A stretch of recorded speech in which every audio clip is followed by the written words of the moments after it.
Yo, what's up guys? It's me, the Meteor Cadulas, back for another deck profile, this time with Demise Artifact Kozmo. I know this is something a little bit more anti-meta, but at the same time it is also meta.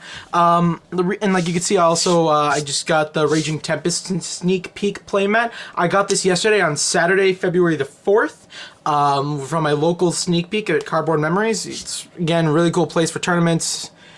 Please, yeah, like, go check them out. It's an awesome place, friendly community. People will definitely help you get what you need if you're in Brampton. Yeah, I've advertised them before, but, like, it's where I started, you know? It's a really nice place.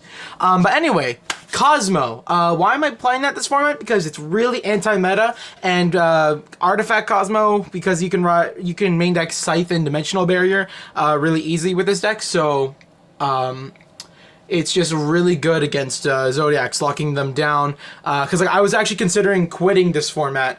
Because like tier 0 formats aren't fun, especially if your opponent goes first and then after they get off all their plays, like what's the point of playing against them, you know? So right now I've just like made, I took my old Kozmo deck, the one that I got from earlier from my friend Rashab, and then after basically build something, Demise Kozmo. I took a look at other builds and then thought of like some different things. For the most part, it's kind of like a generic Demise build, but I have a certain tech card that I just find like really enjoyable. Sorry, I just have to adjust the camera, it's bothering me.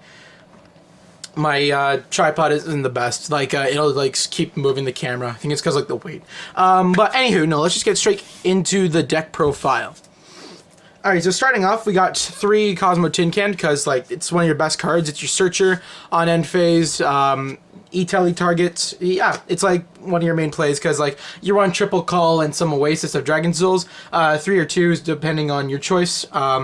So like getting your Kozmo monsters into the graveyard is always really helpful, and he just helps with that. Next to play the 1 Strawman and the 1 Farm Girl. Sometimes I don't see much of a point to be playing the Strawman, I'm gonna be honest. So like I have those moments where I feel like maybe I should dump the Strawman and put in 2 Farm Girl, because I actually like I make more plays with Farm Girl than I do Strawman. Like, if I'm making a play with Strawman, it's very situational. But when I'm making a play with Farm Girl, I can at least, like, push more and, like, possibly go for an OTK. So, like, I'm considering taking out the Strawman. Like, I know a lot of people say, like, he helps a lot, but, like, in this build, like, Demise Kozmo specifically, I don't see it that much. Because, like, you don't run many pilots and you don't run many ships.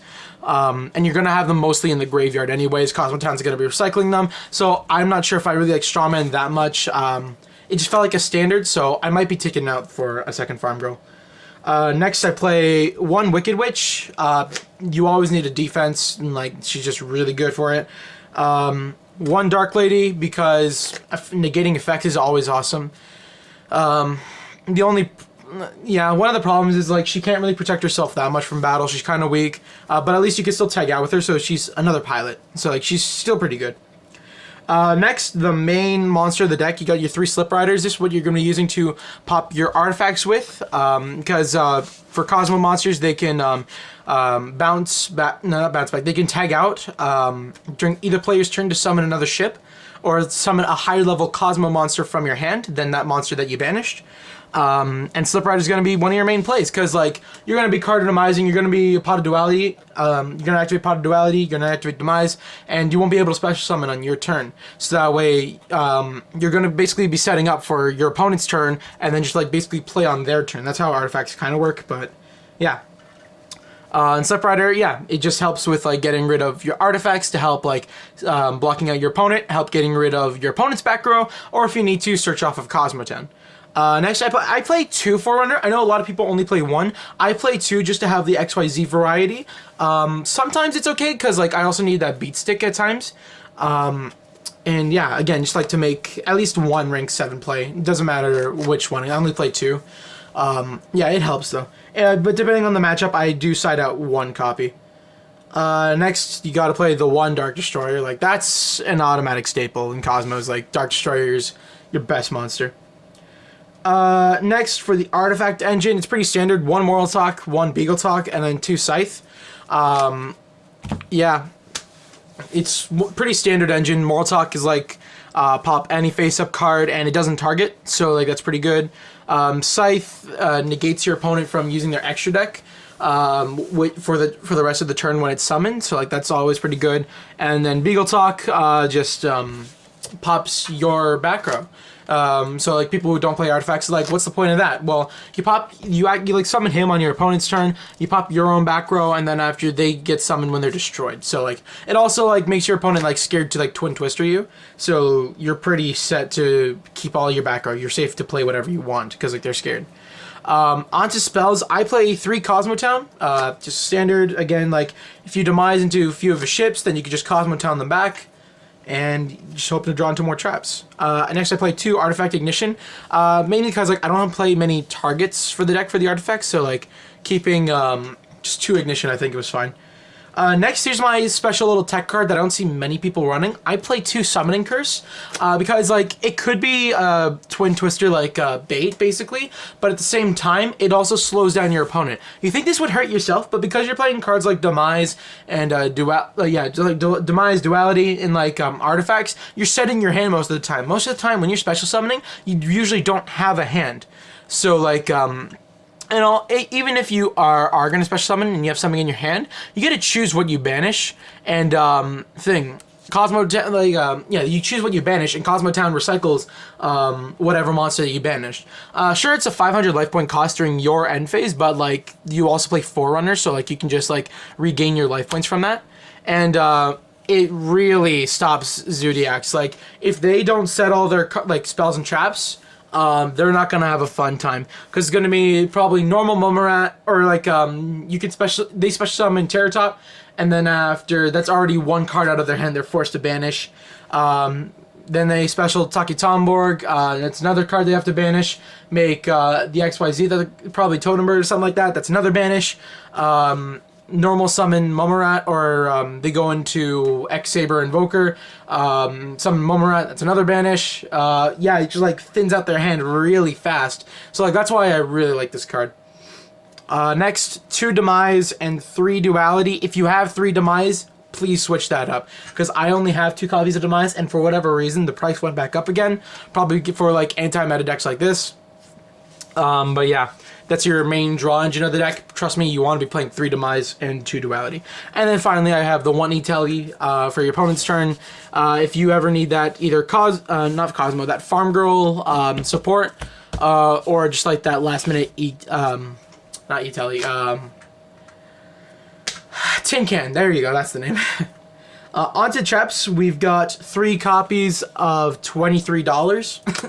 Yeah, this card like spiked up in price just like Diverscan's Zodiac. Just for the Megatin copy itself is like really high up. I kept mine though, and like when I got mine, like Megatin prices were roughly like 20 or like 20. No, when I got mine originally, Megatin prices were like $9-10, and now they've gone like really high up. So I'm happy I kind of stick with them. But like if I ever quit, I could just like sell them during the middle of the format. So like that's really nice.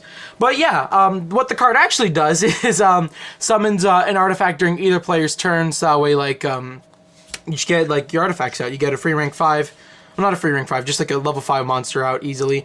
And yeah, you usually activates it on your opponent's turn, or if like your opponent tries to destroy this, you can just like chain summon Moral Talk or Scythe or Beagle Talk, and then after it'll get to destroy something, because Sanctum's effect is like when this card is destroyed by an opponent's card effect, you can destroy 1 card in the field. So like it makes them neg even more for trying to neg you. Also, Ignition also has another effect. I forgot about it. Sorry. If it gets destroyed by an opponent's card effect, your opponent cannot activate their battle phase during that turn. So like that's pretty cool too. Yeah. Triple Sanctum, it's like a standard. Next, I play 3 Call of the Haunted and then 2 Oasis of Dragon Souls. It's basically the same thing, but you want to be playing as many calls as possible. I personally like 3 and 5 because, again, you won't always have monsters in your... Well, no. The main point is to like keep getting monsters in your graveyard, but at the same time, like, yeah. It's just not something... okay, it's something I want to see, but I don't know how to say, like, explain this properly. It's just not something...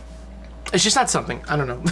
On to the next one. We got 2 D barriers, because like that totally shits on everything with an extra deck. So like just minus True Kings and Domain Monarchs, and Cleanomize, I guess. Next, I play the one Kozmo Joe. I was playing 2 originally, but I did need to make space for the 2 summoning curses, so that's why the deck is actually 43 cards, if you guys have been counting. It's not that bad. It still runs pretty consistent. Because, like, hell, you're playing a shit... Well, you're not playing actually as many traps as you would in, like, most Demise decks, but I feel like this is still pretty good. Because, like, it does the job. You still get to play aggressive and defensive whenever you want, basically. It's kind of like a flick of the switch. Next, I play 1 Emptiness, and then finally 1 Warning. And that rounds up the deck. Onto the extra deck, I have my 1 copy of Infinity and 1 Cyber Dragon Nova. I would be playing 2 Infinity and 1 Nova because, like, you play a lot of Call of the Haunted, so you can recur Nova to make a second Infinity. It's just that I don't have a second Infinity, and this one cost me too much anyways, because, like, this is the Bosch one, first ed, stuff like that, so... Yeah, I don't want to buy a lot more this format. I want to be actually saving my money. And yet I still went to the fucking Snake Peak. I'm not the brightest player. On to the next one. We got 1 Constellar M7 and then 2 Pleiades. Like, the Pleiades are just like to bounce back your Call of the Haunted, so that way... because, like, you can still, like, summon your artifacts from your graveyard, and then after you can summon them on your opponent's turn, they still get their effects. So, like, you can call the Haunted Scythe, and then after the, like, you lock them out of their extra deck for the turn. And then after you say you have a Scythe and a Slip Rider, you overlay into Pleiades, and then after you bounce back the Call of the Haunted, detaching Scythe, and then after you basically get to set up your whole play again for next turn, which is, again, pretty cool. Yeah, just really handy card. Next, I play 1 Volk. I rarely go into it, but just, like, nice to have. 1 Durendal because artifacts, and then 1 Shark Fortress. Because, like, something really cool you can do with Shark Fortress is, like, if you have Farm Girl out, you can basically search twice with it. So, like, I figured, like, that's pretty cool. Because, like, you detach 1 from him, target Farm Girl can attack twice. I don't think it's directly, though, just twice. Yeah, you just make 2 attacks, so you get 2 searches off of Farm Girl. It's pretty cool. Then for my rank 7s, I play 1 Big Eye and 1 Red Eyes Flare Metal. I don't play Draco Sack because, like, targeting. Yeah, I know Big Eye, but I mean, like, Big Eye can, like, steal my opponent's stuff that, like, could be, like, essential for them. Like, say if they have a Drancia out on the field, I'm pretty sure that's what it's called. I just in the Zodiacs, Zodiac Drancia out on the field, and then after I can just Big Eye it, and then I get free pops now, or free banishing, sorry. So, like, that's gonna be pretty cool. Yeah, the rest of the extra deck could be technically whatever you want. However, because I actually do have a Ghost Reaper and Winter Cherries, I decided to play outs to certain decks. So I've got the 1 ABC Dragon, the 1 Dark Claw, the 1 DDD Flame Genghis, Blue Eyes Spirit, and then Paleozoic Obani. I would be, you could put in Tree Toad if you wanted to, but, like, this hits Paleozoics. Like, Dark Claw banishing Dark Claw hits heroes enough. It's just, like, getting rid of Opani. That's what I think is, like, pretty good. Because, like, that's their main searcher of the deck, and, like, lets them play the deck a lot faster. So I feel like banishing all of their copies of Opani, like, really sets them back consistency-wise. I don't have any of the Zodiac stuff because I don't have any Zodiac stuff. Because, like, that stuff is, like, freaking expensive, so I'm not even going to bother with that. But yeah, onto my side deck. I play 1 Dark Eclipser and 1 Dark Lady. This is, like, to side out just in case, like, I need a verse against monsters that I can't beat over. So, like, well, no, Dark Eclipsers for monsters I can't beat over. So, like, if I need basically a second Dark Destroyer, like, he basically substitutes for that. And also, I could sub him in for the Paleozoic matchups. That way, like, I can interrupt their plays when they interrupt mine. So, like, they activate a trap, they try and chain another one. I can just negate the first trap, and then they won't be able to respond in the first place. And then Dark Lady is for, like, those really effect-heavy decks. So, like, I could just, like, keep negating stuff. Next, I play 1 Winter Cherries because Demise, I don't, like, I want to see it. But at the same time, I don't want to have, like, too many in my opening hand. Especially if I'm, like... no, I just don't want to, like, have too many if I have Demise. Yeah, I play 1 Maxi, same logic for Ghost Reaper. However, I do play 2 Gamma Seal because, like, it's just worth playing. You really need it.